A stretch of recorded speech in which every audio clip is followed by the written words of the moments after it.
UV empty can cleaning machine. This machine can hold a large number of cans at one time.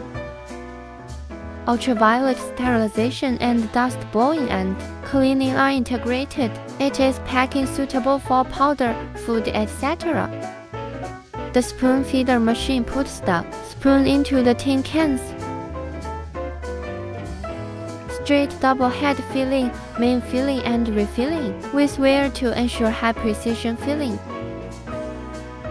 Servo and pneumatic system control the can hold and horizontal can runs. The positioning is accurate and the speed is fast.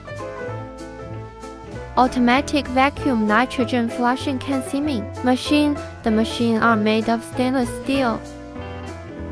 Residual oxygen less than 3%. Effectively extend the product shelf life. Ideal for food, beverage, pharmaceutical and other industries.